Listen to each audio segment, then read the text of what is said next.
أعوذ بالله من الشيطان الرجيم بسم الله الرحمن الرحيم. There is another problem that the Masons need to contend with if they are to be the masters of this global union. By the 1970s, it was becoming increasingly clear that the population of Europe and white America was rapidly declining. Unless something was done, the expanding size of the population of third world nations would pose a serious threat to national security of Masonically controlled countries. Western consumer power and productivity would reduce, and as a result, they would be completely dependent on that of the third world population. In December of 1974, the U.S. government made third world population reduction a central national security issue. The operation plan, titled National Security Study Memorandum 200, was simply a regurgitation of the British Commission on Population created by King George VI of England in 1944, which openly stated that populous third world nations posed a threat to the international elite's monopoly of global power. The Kissinger-authored U.S. plan targeted 13 key countries where massive population reduction was called for.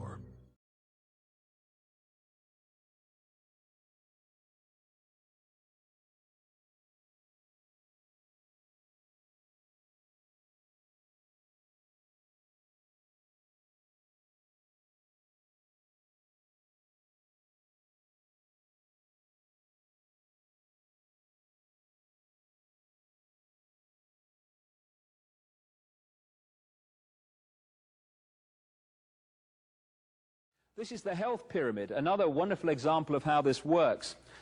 You've got the transnational drug corporations controlled by this global elite. They, the transnational drug corporations, created the World Health Organization within the United Nations. The World Health Organization as a committee called Codex, which is devising regulations to make life very much more difficult for alternative healing and food supplements, etc. The Codex regulations come down and are introduced by European and national governments, go through the medical profession, and then are imposed on the people.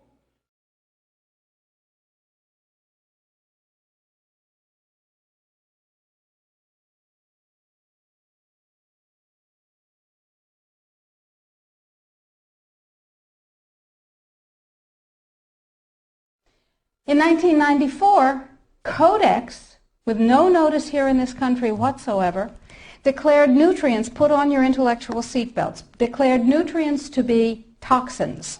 So what we're talking about is waking up one morning and being very surprised to find that high-potency, therapeutically effective, clinically significant nutrients are now illegal according to the World Trade Organization and the Food and Agriculture Organization joint projections. Now, I didn't make this up. Please, if you unfastened your intellectual seatbelts, put them back on again. Do the numbers in the WHO-FAO projections, the epidemiological projections. They estimate, not I, because what do I know?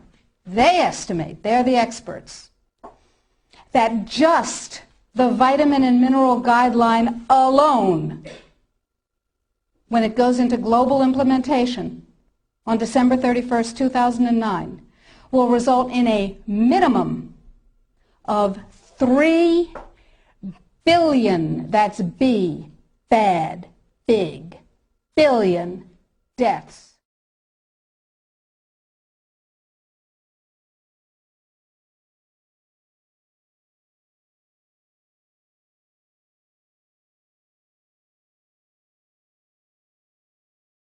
The Associated Press reports that there were traces of drugs, including prescription medicines, in the water supplies of 24 U.S. metropolitan areas.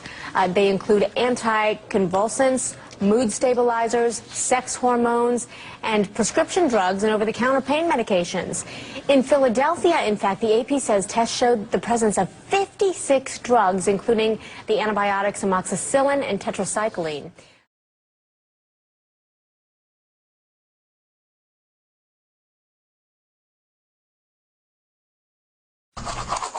For decades, Americans associated fluoride with good dental hygiene, which is why it's still added to most public water supplies.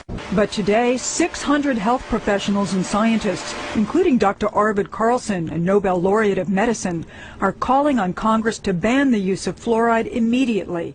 This is one pollutant that we capture in the phosphate fertilizer industry, and having captured it, we can't dump it into the sea, but we put it into our own drinking water. It's extraordinary. Fluoride in our water supply is a very real and ever-present risk to our population at large. In 2006, a report by the National Academy of Sciences identified fluoride as a potent hormone disruptor that can affect your thyroid and potentially lower the IQ of children.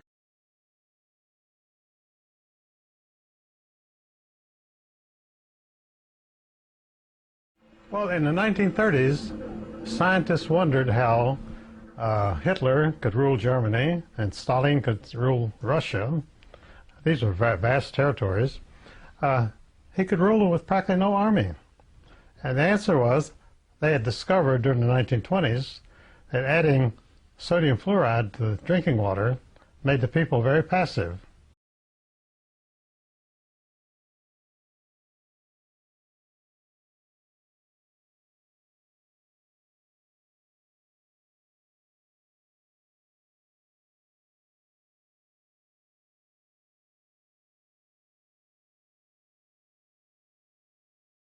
Could a strange substance found by a Southwest Arkansas man be part of a government test?